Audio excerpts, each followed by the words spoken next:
Good morning, everybody. Morning. Bear with me for a second while I do the logistics of plugging in. Good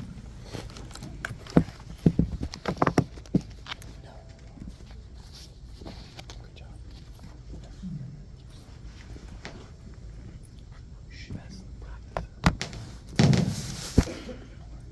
All right.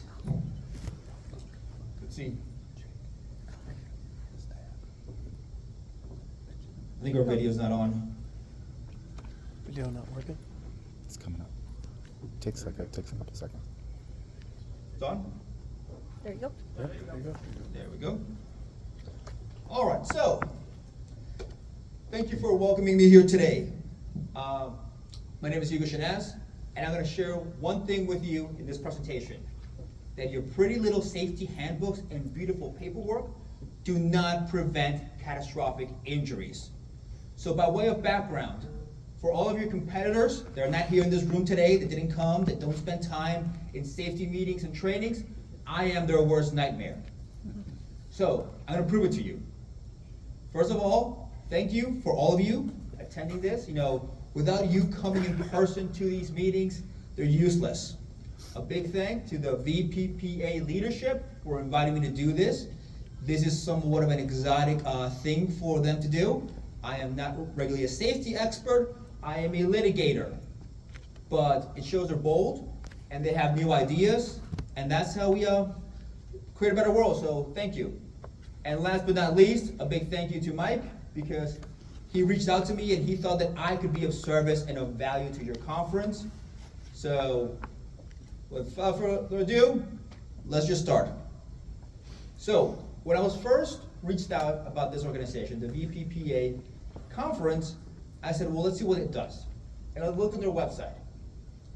And their purpose is advancing health and safety excellence through collaboration, mentorship, and education to raise the standard for a safe and healthy workplace.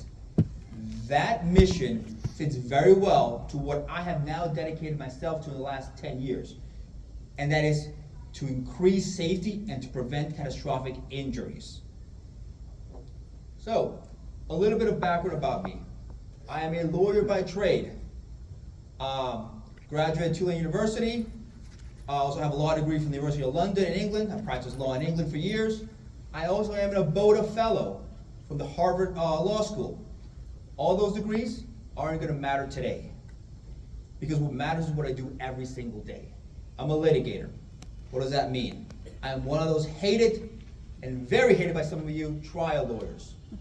You ever seen Suits? That's kind of what I do, but it's a lot less fun. So my focus is catastrophic injuries. What is that? Well, I've been through a divorce, after you do a property dispute, it could be catastrophic, but that's not me. I deal with injuries where somebody has lost more than one limb. They've lost function of their brain. Or, in the worst case scenario, or sometimes best, they have died. I personally only take about 2 to 3% of the cases that come to me. In fact, I spent a great deal of my time explaining to families why they shouldn't even file a lawsuit. So I take my job very seriously. So, when we talk about catastrophic injuries, let me give you a little bit of history. Years ago, when I was in London, I worked for an international corporate defense firm, one of the biggest ones in the world. As a young lawyer, my job was to defend companies. It was to say, nobody's at fault. And let me tell you, you ever had to look a little girl in the face, or a little boy, or a wife, and say, hey, sorry dad died. Actually, no, you couldn't say sorry back then. Dad died. And explain to them that there's now a void, or that the person that they love, that is still there physically, is just not there mentally anymore. It is soul searching. And for years, it was my job, probably because I was the lowest man on the totem pole, hey, send the young kid out there to talk to the family. See, as lawyers, we live in this alternate reality, because we live in something called the standard of care. And some of you have heard about the word negligence. Kind of one and the same. Because what we do is we argue ourselves, well, would a reasonably prudent person have done this?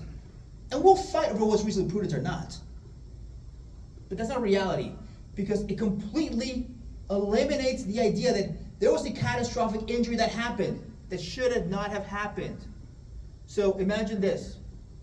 You go to a young girl, 9 or 10 years old, and that hits me hard nowadays because I do have a daughter that's 9 and 10 years old. And you say, hold on. On the defense side, you can't say the word sorry because it's a bad word.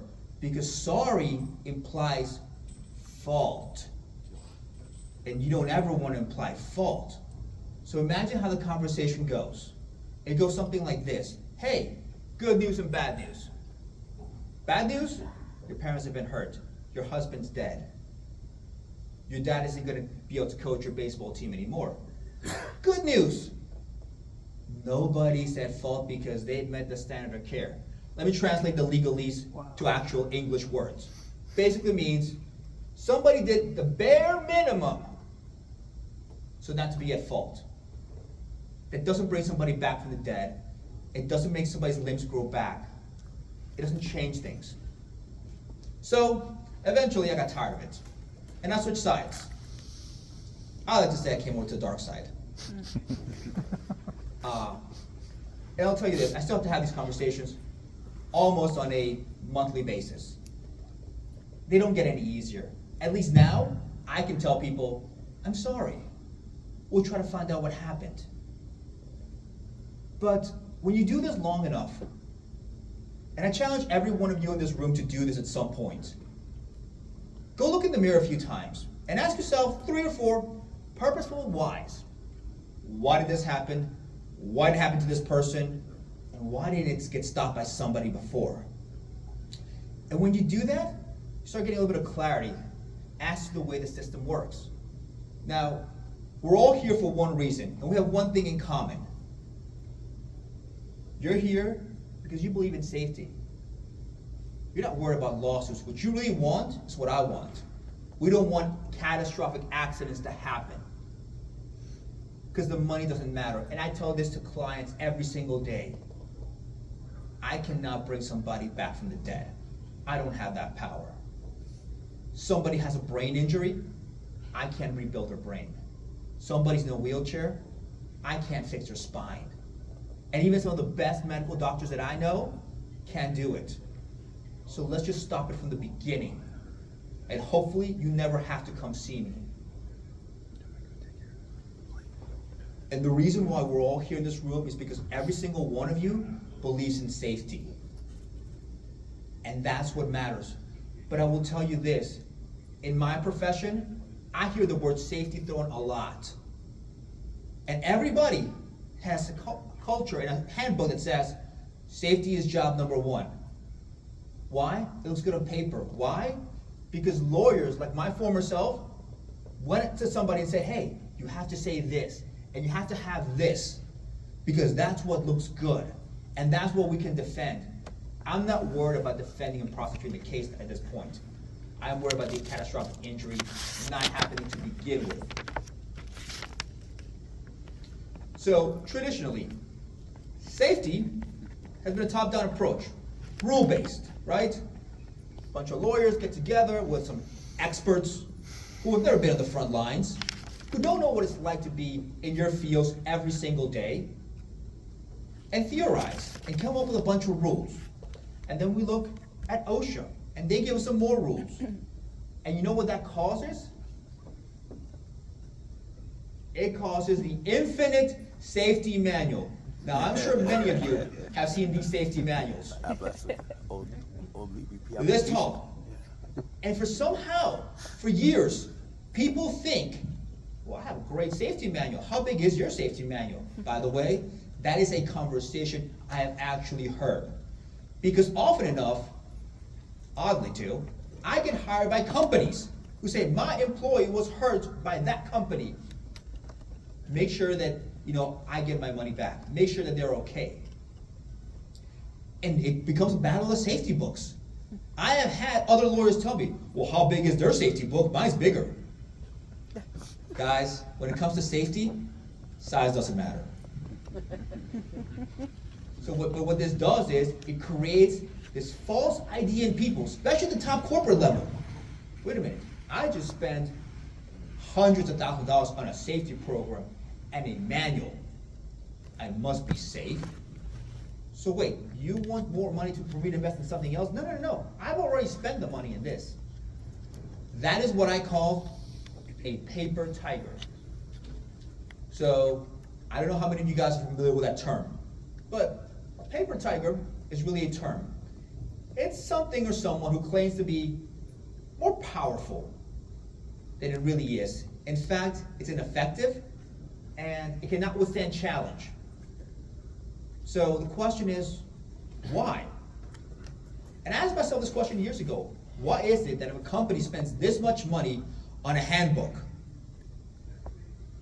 that we have catastrophic injuries? Because, look, there are going to be small injuries. We do not live in a perfectly safe world, nor do we want to. The job that every one of you do is dangerous, and thank you for that. Because without that, we wouldn't have the world we have today. The job that your men on the front lines are doing is inherently dangerous too. Without them, we wouldn't be here today. That's never going to change. You can never make a world in which there are no incidents. What I am talking about here today are catastrophic injuries. Those can be prevented. And once we go through this, I'm going to prove to you that when a catastrophic injury happens, it's not that one person made a small mistake. I'm a huge believer in second chances. In fact, as we go through this, I have blacked out names and faces of prior cases because people make mistakes and they can redeem themselves. And I don't want to show off anybody. What I want is no catastrophic injuries. So the reason why those happen is because there is a systemic failure at every level. It's not hard, I can tell you. When I get these cases, I know where to dig and where to look. Because I am going to uncover a company where a culture where safety is just a pretty little word. So why do you have problems with these huge safety handbooks? Well, it starts with what humans are.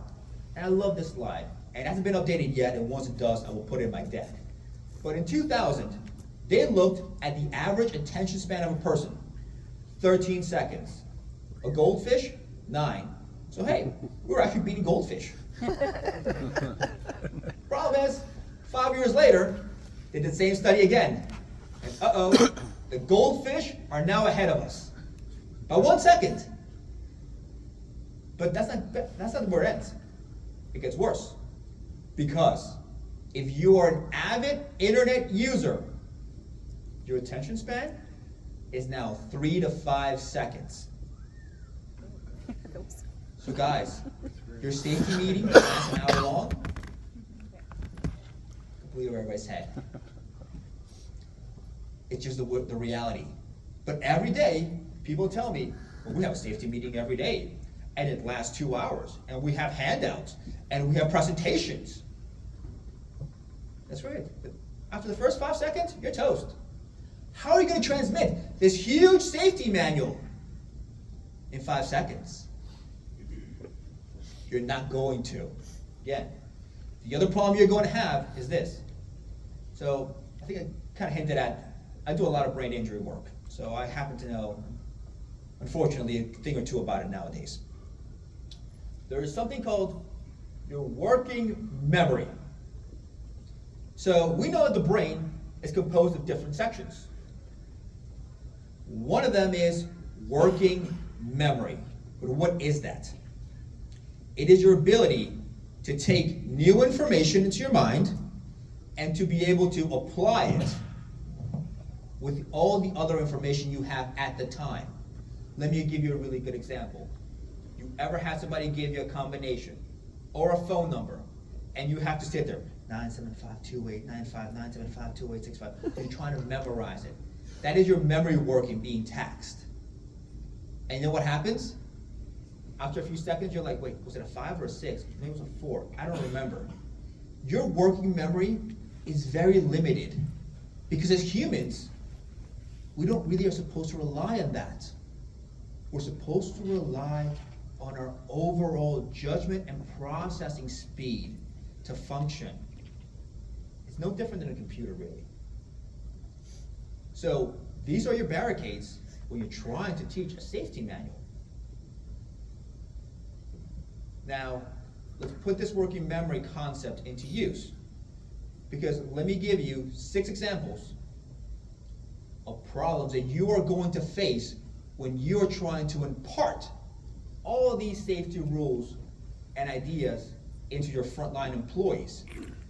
And again, all these are going to be taxing working memory. Set aside the short attention span that wasn't a goldfish. Number 1, tiredness. Your employees have very difficult jobs, and they have families, and they have money problems, and they have health problems, and they have relationship problems. They are going to be tired. Somebody being tired alone is not going to create a catastrophic injury if you have the right systems in place and the right culture. Number 2, we talked on this, social media. How many of you have had your safety meetings and you notice everybody's on their phone? Because you have that one employee who's more interested in his Instagram and his hashtags than in what you're trying to teach him and what you're trying to share with him. Every single one of you have seen it. You're in the middle of that safety meeting and you have somebody there saying, hey, hashtag bring home the bacon. Hashtag let's be safe. They're not learning what you're telling them. So you have to compete with that. Understaffed. So nobody wants to work. Everybody's heard that. And I promise you this, your fathers, your grandfathers, and your great-grandfathers also heard it. Because that has been a recurring theme dating back to probably the 1940s. Nobody wants to work. That's the reality. People don't want to work. They would much rather be on the beach drinking champagne or watching a baseball game. But everybody is understaffed. And when you're understaffed, you cut corners. And when you cut corners, one of the first things that goes by the wayside is, guess what? Safety. Because I'll just get it done. It's fine. It'll be fine this time. The superhero. I just kind of want to put a superhero slide in here, and I love Batman.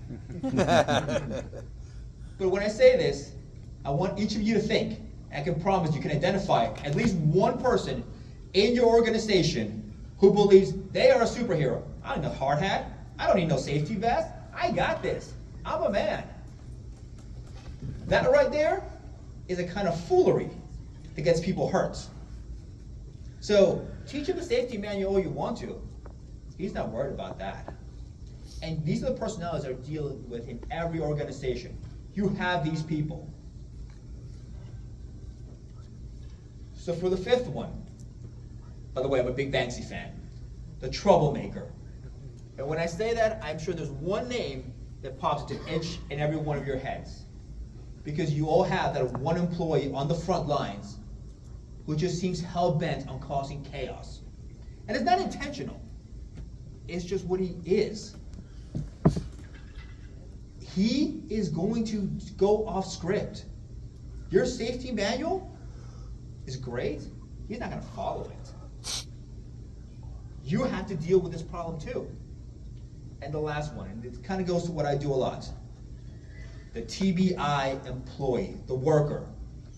So, TBI, traumatic brain injury. So, for years, there was this idea that traumatic brain injuries don't exist. Well, it's been proven otherwise. Then, for years, a bunch of experts got together at the WHO and said, listen, we're going to classify TBIs. How should we do it? So somebody else was saying, I got an idea. Okay, we should classify them by how bad they affect the person. No, I don't like that. Somebody else. Somebody said, I got a good one, it's a killer. Well, what is it? Well, we're going to classify them as mild complicated, moderate, or severe. Okay, seems like a good idea. And then the guy came back and said, hey, so mild means a mild injury, moderate means a moderate injury, severe means severe injury. No, that's just crazy. We're scientists. We're not gonna make it that easy. We're gonna classify them by the time that you lost consciousness. Okay, but does that mean that a mild can have really bad effects? Well, yeah, but the mild is only going to refer to the amount of time you lost consciousness. It's a misnomer. I will tell you this, the stats are redundant. Mild TBIs happen in the hundreds of thousands and often go unnoticed until it's too late. So right here, American College of Rehabilitation Medicine. They give us the definition of a mild traumatic brain injury. I like to start with the comments. It involves striking the head, or something hitting the head, or rotational force that causes an alteration of consciousness. You know, when you see stars, man, dazed and confused, a loss of consciousness for less than 30 minutes. You ever seen somebody be knocked out for 30 minutes or more? That's a really long time. How many of your coworkers, your employees, the people you're training, are working on their cars and hit their head and see stars? How many go to the baseball game, get hit in the head with a baseball, get knocked out, and they're fine by Monday? They don't even report it. You don't know it. And I'm not talking about the ones who get hurt in the job too. So, in this field, we call the TBI the invisible injury. Why? Because the person who has a mild TBI ends up looking just like everybody else in this room. And it's not till you spend a whole lot of time with them that you realize, wait, something's not right inside your head. Because their working memory is still fine. It is their judgment. It is their executive function. It is their ability to learn new information that is not there. And as long as everything is nice and cool and safe, it's okay. But when you put a person like this, who has had repeated of these events, under a high stress situation, the wheels fall off. So often enough, people say, but Jim was fine. You know, he works fine, he doesn't have an issue. He drives a company truck all the time. He didn't tell me about this issue. Well, the problem is, one time you guys were short-staffed, and you didn't have enough help, and he didn't have the right judgment. You have these people in your organization. I'm not saying get rid of them. I'm saying understand that and work with them to bring them into the fold to prevent catastrophic injuries. So let's talk about how this normally happens. We have a catastrophic incident that happens. Now, try to be a little bit benign in the presentation. I didn't show anybody with their leg being cut off or their arm being cut off, but it doesn't matter. We have something really bad that happened on a job site. And often enough, if it's bad enough, it's not just one company there, it's 3 or 4 companies there. And what you have there is the blame game. Them. No, it's them, it's me, no. Everybody says that. And what is the next thing that happens? You guys, every one of you seen this. The suits come in. People like my former self. The experts come in. And when I was a baby lawyer, I remember getting on a helicopter, landing on a boat, coming in, somebody had their skull blown off. Okay. And the immediate response was, guess what? It wasn't, wow, how did this happen? It was, you need more paperwork. You didn't have the right paperwork. You didn't properly fill out your job safety analysis, your JSAs, your JHAs. You didn't do any of that. That was the go-to default answer. Everyone in this room probably knows this, but if you don't, more paperwork does not mean more safety. It never has. It's a way for you to cover their trails. Right. But what matters is that safety's at the forefront. And now, this is legal but not legal advice. I'm not here to tell you discard all paperwork and safety handbooks. They do have a value and a purpose. But don't be fooled in thinking that your perfect handbook and your perfect paperwork is the ideal safety organization and now you're a safe company. It's a myth. So now I'm going to talk about something else that's a dirty word nowadays. Culture. Well, I'm not going to talk about in that sense. I'm talking about the sense that your company culture has to be about safety, not just talking about safety. And why do I use the word culture? Well, the earliest signs we have of humans as culture are caveman drawings. Why? Because culture involves communication. And even if you look at those ideas, early on, this communication was about safety. Hey, by the way, here's a picture. There's food over there. By the way, here's a picture. Dinosaurs over there. Don't go there. That is what you need to instill. Culture of safety comes first. Forget the handbooks. Forget the morning meeting. Forget the JSAs and JHAs. That's all great and fine. First and foremost, you have to create this culture. Because if your organization embodies it, you're going to be a way better and safer company, and you will not have these catastrophic injuries. You'll probably never see me. A safety culture, where safety is a verb instead of a noun, prevents catastrophic injuries to all. I stole that, plagiarized it, from the leader of the Corey Stringer Institute. I don't know if you guys have heard of it, but that is an institute dedicated to heat stroke. So years ago, there are two young freshman college athletes in the middle of nowhere, Louisiana. I will not name the university. First day of training camp, they get there 10 minutes late. It's the heat of August in Louisiana. If you guys have ever been there, it's so bad and humid, you can actually taste the humidity with your mouth. That day, football practice gets canceled. It's too hot to practice outside. We're going to go inside. Football coach brings the entire football team inside. The basketball coach says, well, how am I going to teach a lesson to these two young men who are late for practice? First day. School hasn't even started yet. Got a brilliant idea. We're going to run outside. And they say, okay, coach, how long? Till I say it's enough. And by the way, seniors, get the golf carts. Let's chase them down. And they run. And they run. And they run. And they collapse. One dies. The other one has massive injuries. So I had the misfortune of having to meet these families and try this case. Because their position was we did nothing wrong. Safety is everybody's job. If they felt unsafe, they should have just stopped. And I hired a man by the name of Douglas Casa. When Corey Stringer died of heat stroke, they founded the Corey Stringer Institute.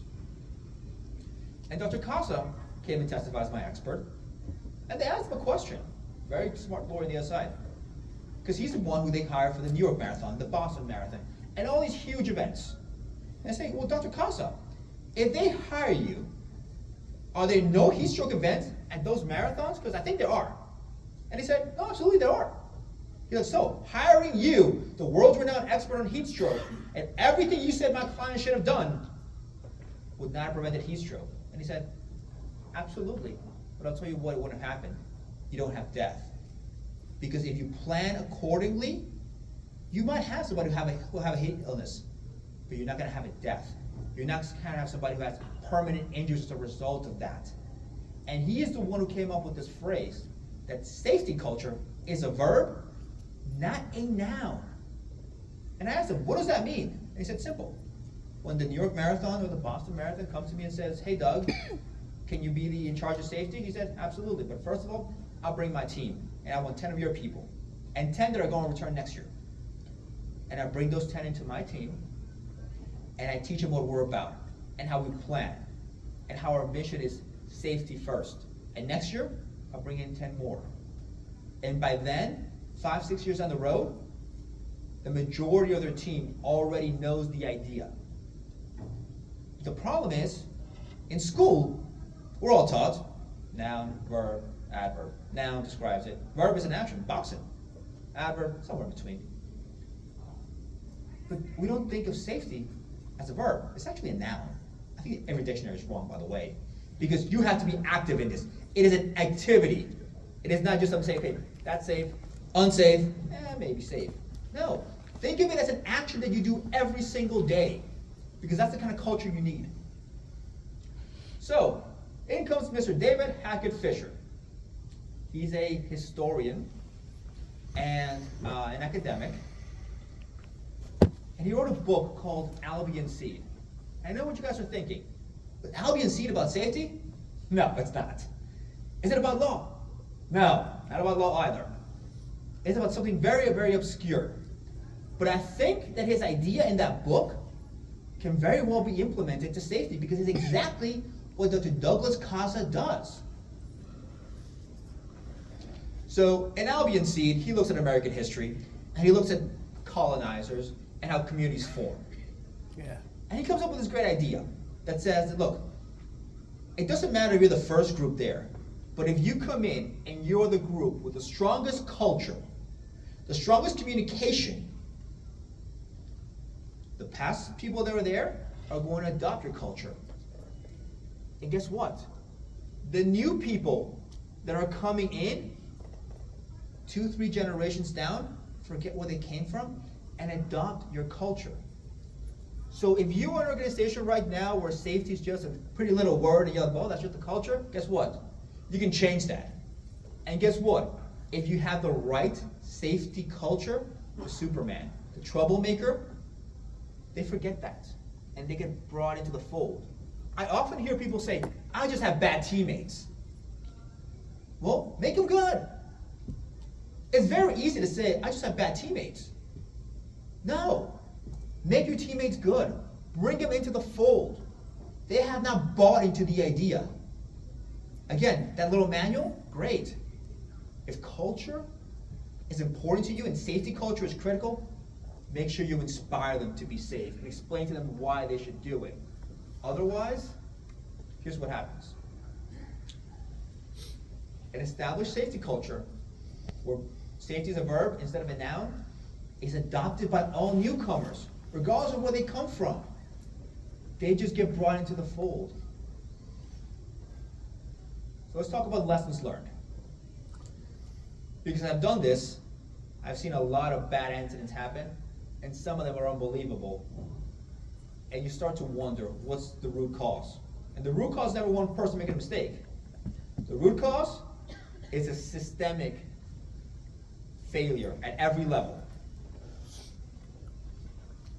So what I've learned, my years of doing this, both defense and plaintiff side, passive safety cultures lead to catastrophic injuries.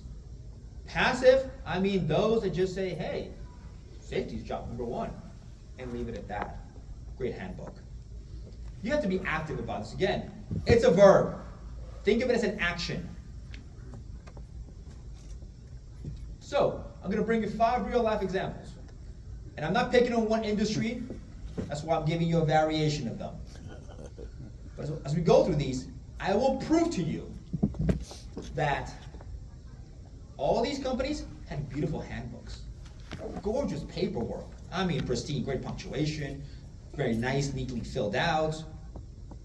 Yet these catastrophic injuries happen because that's just window dressing. Because at the core belief, none of them really care about safety. First one, forklift incident. As background, we have a gentleman, truck driver. He is bringing a pallet of copper plates to a warehouse that also rolls coffee. And as they're being unloaded from the truck, they're on 4x4x8s. Forklift goes in, up, back. And it goes once and once again. And then about the 5th time, goes in, up, back, and the load falls and hits that 4x4x8, and it becomes a projectile. And on the other side is, guess who? The truck driver. Smacked right in the head. Boom, 4x4x8.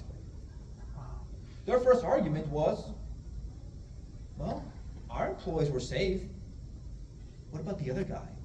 And hey, it doesn't take a genius to figure out it could have been one of your employees there too. So we dig into it. And we find that we're going to take the deposition, which is what we do in law, sit down, you and I will sit down in front of a room with your lawyer, and I'm going to ask you some very uncomfortable questions. And sometimes I'll get some very uncomfortable answers. So here are the copper plates that fell, and there's the forklift that actually was used. So I asked to speak to the safety manager. And I come in and I say, question, what's your position with the company? Answer, roasting manager. So at that moment I'm like, hey, there must be some terminology here that I don't know. I'm sorry, say that again. Answer, roasting manager. Okay, and I'm like, what am I missing here? Remember, I asked for the guy in charge of safety at this company. And the question, roasting manager? What is a roasting manager? Because I'm not afraid to ask the question if I don't know it. Answer, I roast coffee. And at that moment, okay, I'm like, is that your only title of the company? Answer, yes. As of now, yes. Okay, so he's telling me there's something else there, because I'm about to really be upset and say, you gave me the wrong person to talk to. And we go through it. And I ask him, okay, at the time of this incident in February, blocked out the year for you, what was your title with the company then? Were you still the roasting manager? Answer, roasting manager first, safety, in charge of safety. Their safety director, his first job was to roast coffee. What do you think about that safety culture? How much time do you think they spent training? By the way, this gentleman who was driving the forklift, never been trained on it. Just put there. Why? Too busy roasting coffee. We gotta get the coffee out. That incident happened, and when we went into it and we looked at it, it wasn't the first time it happened. There had been many, many signs before. But this gentleman is too busy roasting coffee to worry about this and to fix it. That is an example of an unsafe culture, right there. He was scheduled Example number two. for an hour, right? Fair to cover a hole. Okay, well, he started. So we have a construction site. He's on the track. We have a warehousing industry now into construction. And they hire somebody to come in and remove a staircase. And what happens when you remove a staircase? What do you have left over? Okay. A hole, right? Well, everybody here probably knows the rule. Okay. There's an OSHA rule in this. You're supposed to cover the hole, right? So this is what happened here. They make the hole, and they say, okay, wait. Look in the manual. Just cover the hole. Okay, how do we do that? Put barricades? No, that takes too much time. Do we put plywood? No, I gotta go to the Home Depot, and traffic's back at 5 o'clock. That's not gonna work. And then somebody says, I got a brilliant idea. Look, over there, there's Visqueen. We can just cover the hole with Visqueen. And we're done. It says cover the hole. Okay, good enough for me. And they cover it with Visqueen. Now remember, construction site, there's painters, there's dust, there's demolition going on. Eventually, not long, the whole Visqueen gets covered, the floor does, in paint and scraps. There's a gentleman walking by, going to get an axe.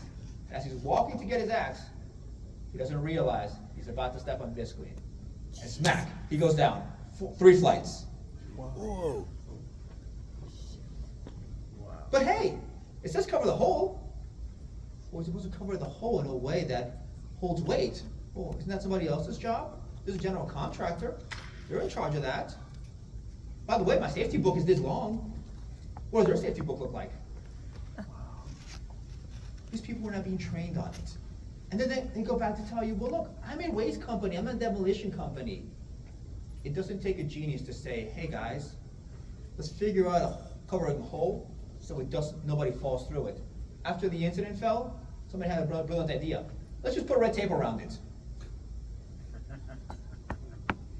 Again, this is not a company that values safety. They might say it on their handbook. They'll say it in their webpage. But that is an unsafe company. Wow. And again, pretty handbook, beautiful paperwork.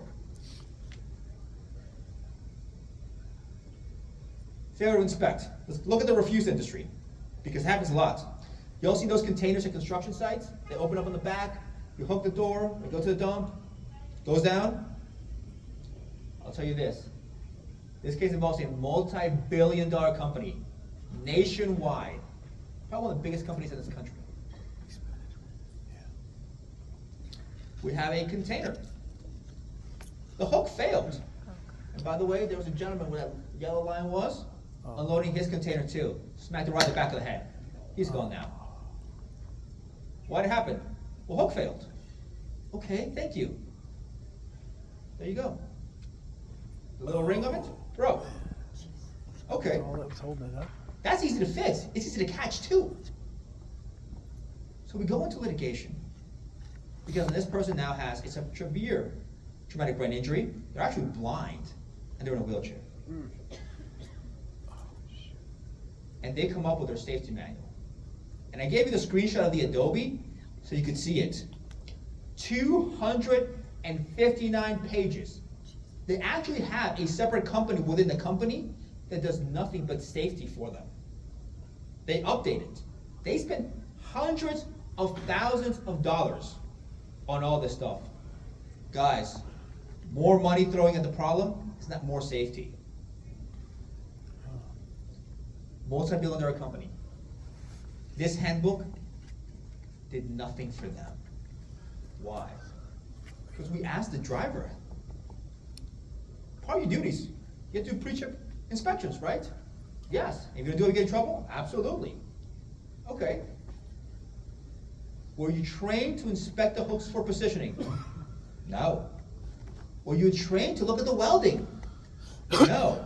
I'll tell you this. This company has a separate maintenance department. Their position was, well, the driver's gonna tell me something's wrong with the can for me to fix it. And the driver says, well, nobody told me to look at that part of the can. And by the way, it's not in the safety manual, and I gotta get out there and move these cans. Right. I'm not gonna take 2 minutes of my time to do that because that's not part of what I'm trained to do. Not my job. And because this company doesn't really have this safety culture.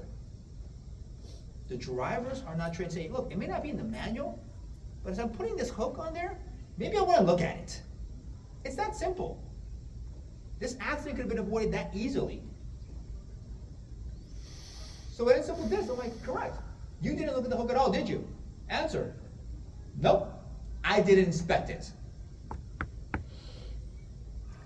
And then we dug deeper in this company. Because one of their arguments was, well, okay, maybe we didn't look at the hook, but you know what? Everybody makes a mistake. But the problem is, it's the landfill. Okay, what do you mean? Well, they let that gentleman park too close. Now, there's a rule on this. Okay, let's talk about that. Because again, let me show you how this company does not have the safety culture that your companies probably have. Because we talked to the driver about this.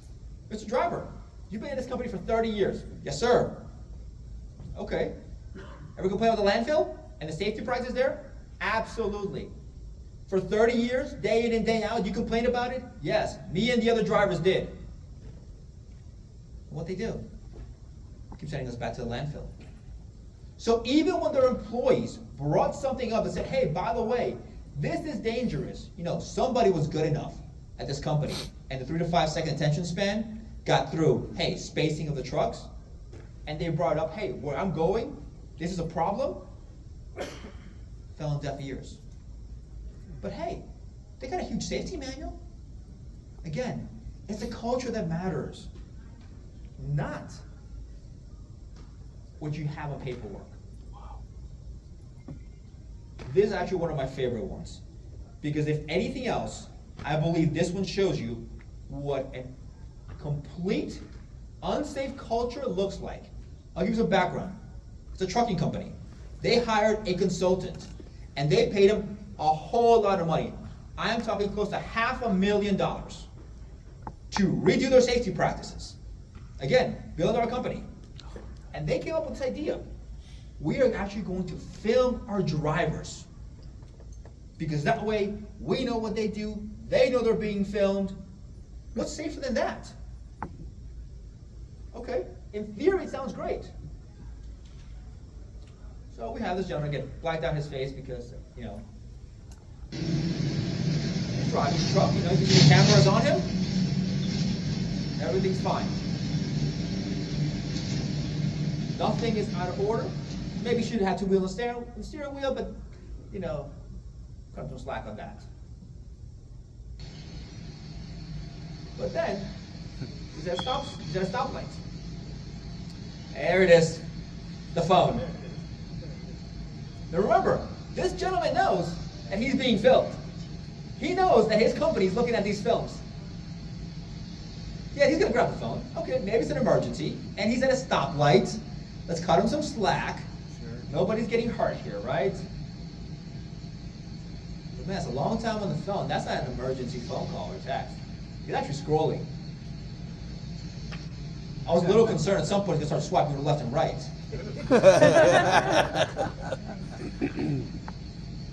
See?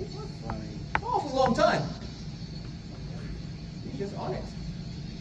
Now look, read, maybe the news.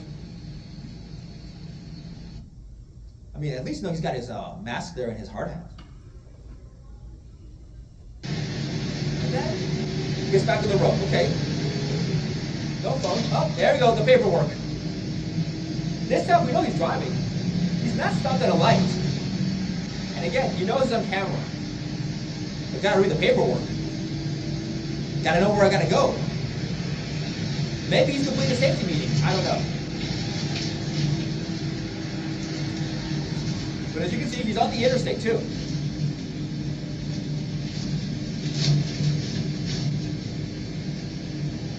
He's going through his paperwork. I promise you, if it wasn't like that, you can see his eyes are completely down. He's not even looking at the road. That's problematic. On top of the phone too. But it gets better.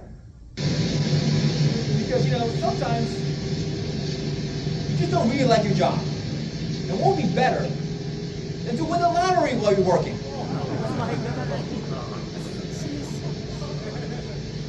So, you got to scratch a lottery ticket.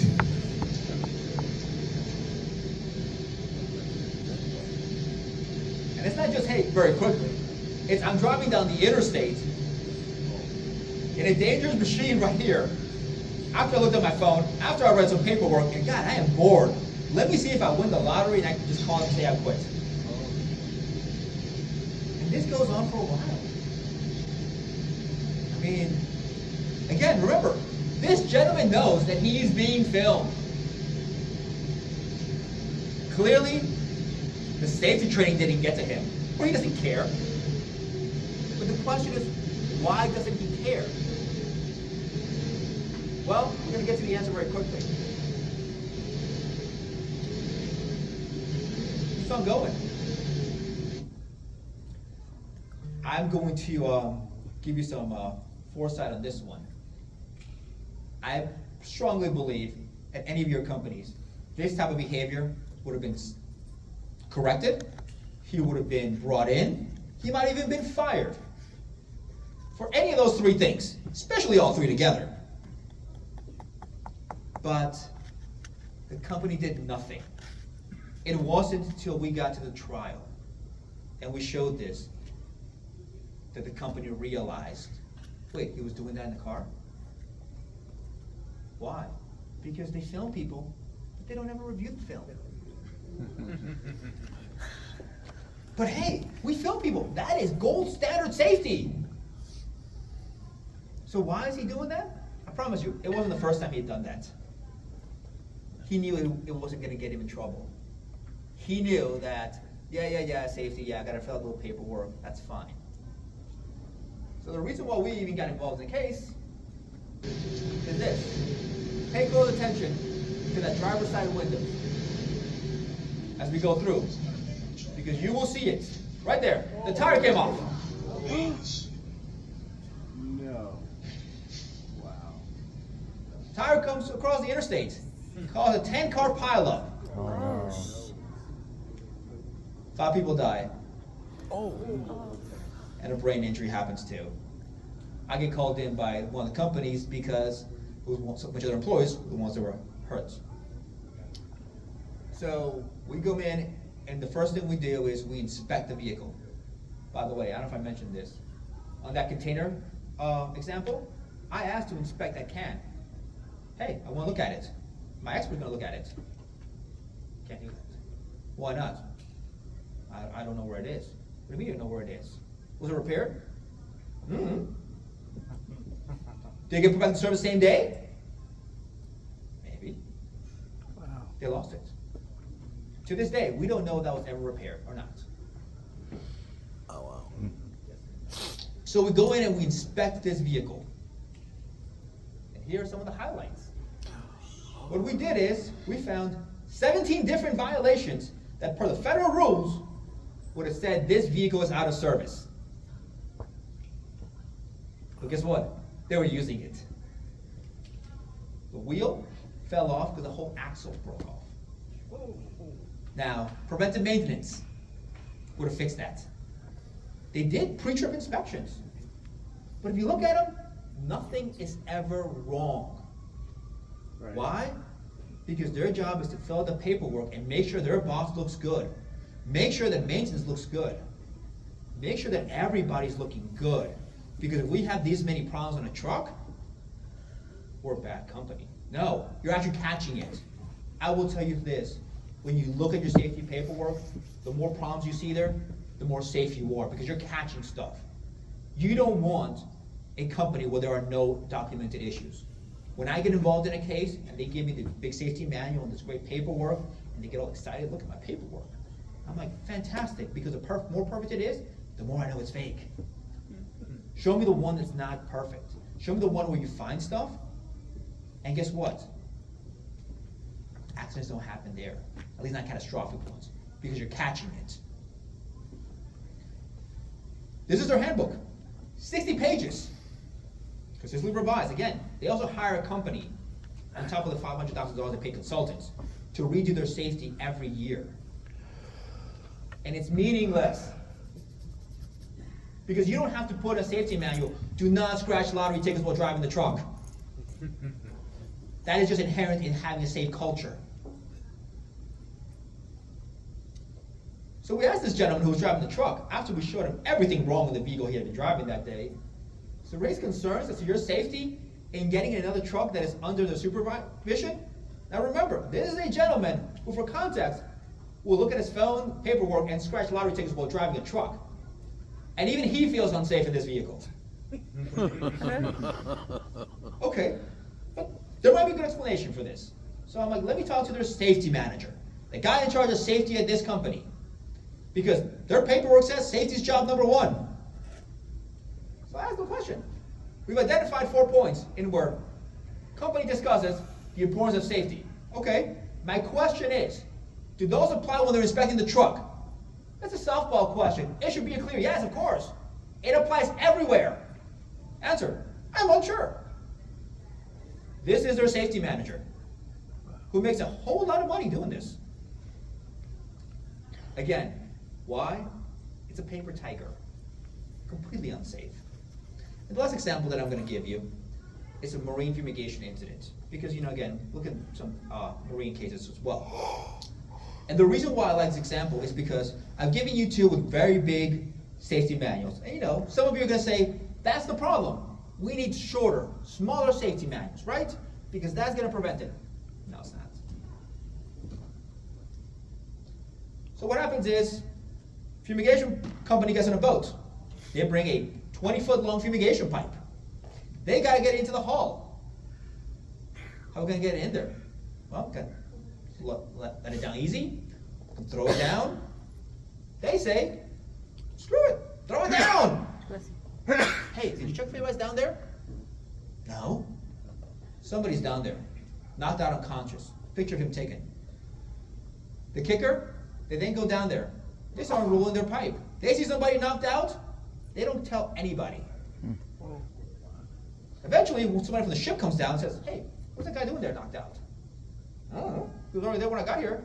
Well, how'd he get knocked out? I don't know. He was out there when I got here. Well, what happened? I don't know. Did somebody throw that pipe down there? Because there's pipe marks on his helmet.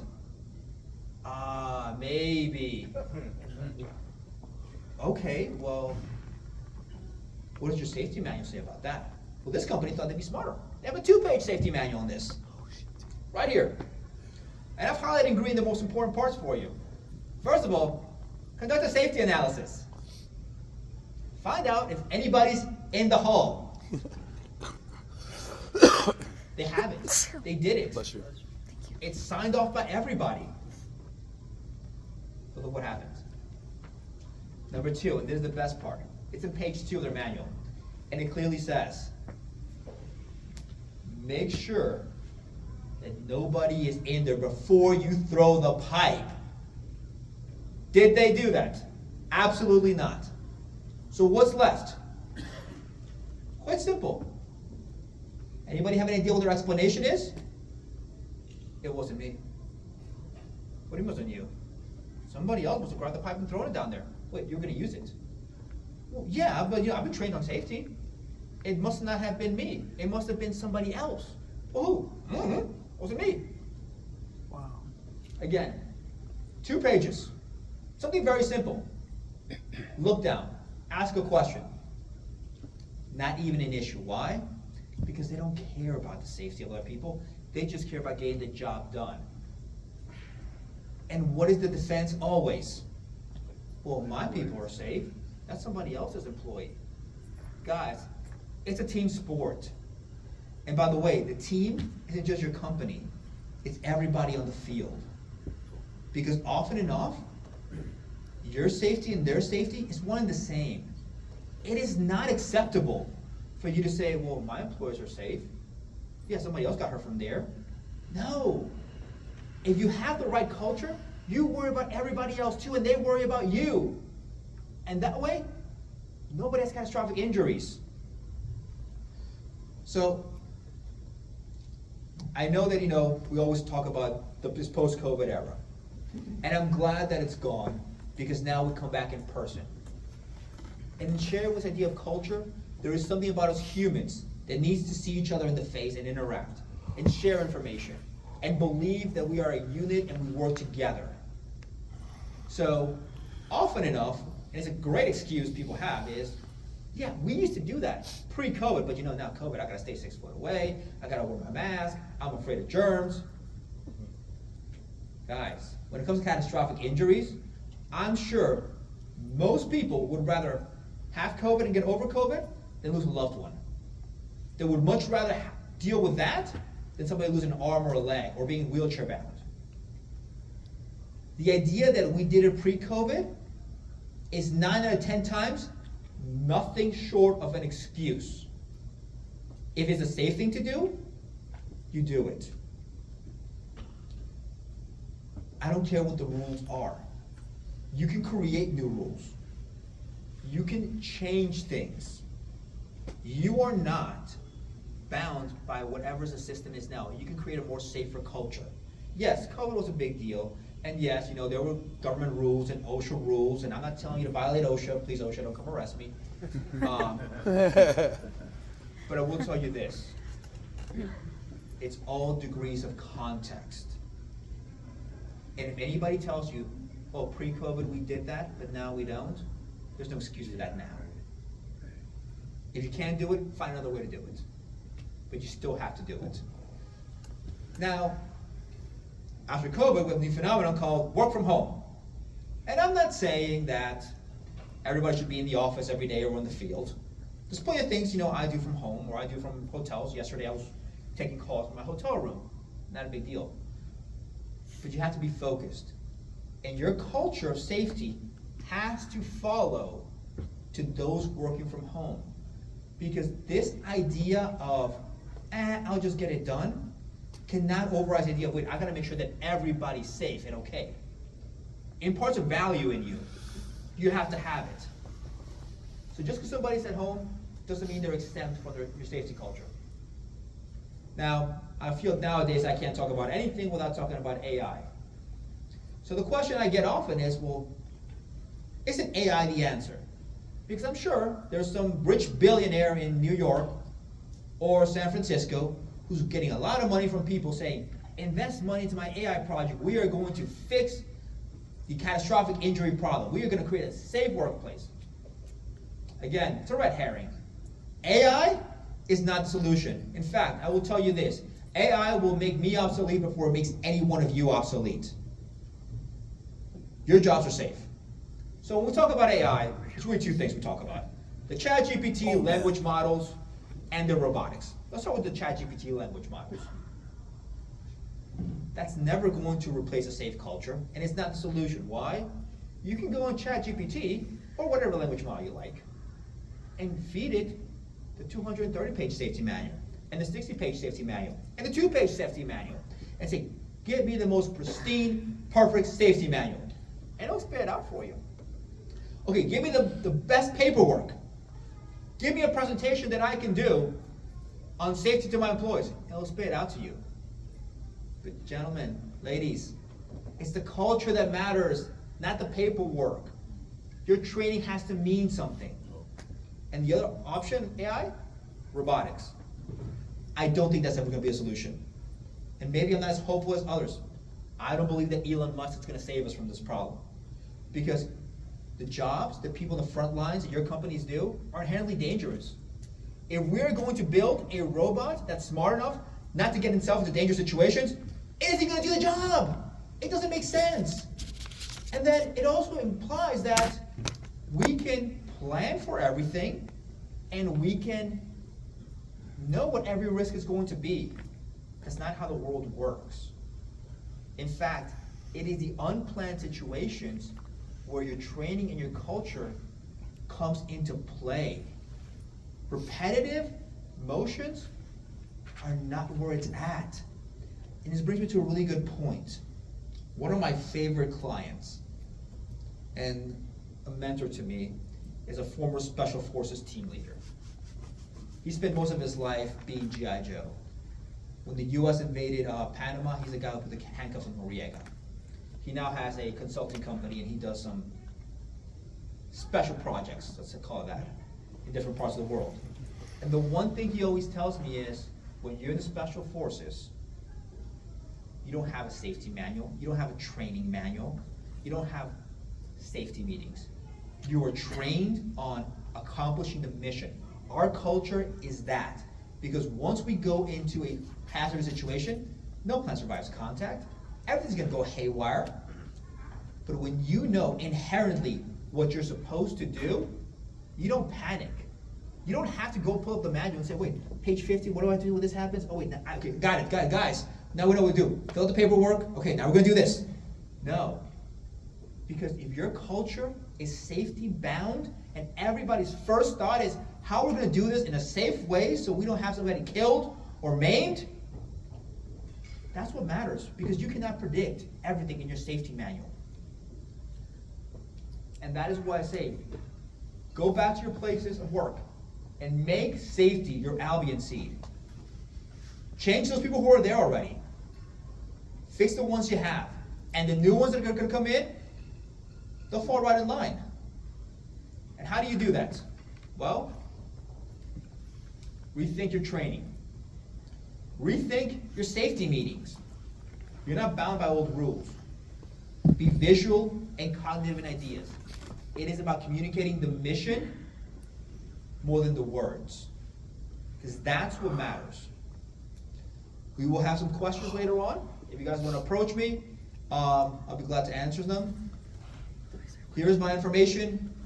Hopefully, if you guys have comments, questions, ideas, I'm always available to everybody. Yeah. I really hope and pray Thank that you. Give him a round of applause. you Now guys we have one. never have to call me, that you guys are never my clients. I always tell each and every one of my clients after I close out their case, it's been a pleasure. Please, I hope I never see you in my office again. There is nothing that I hate more than to see a family struggling. My Instagram too. I don't really post a lot about safety or law, but it's a good way to follow me if you have questions or see what I'm doing and things. Thank you for your time.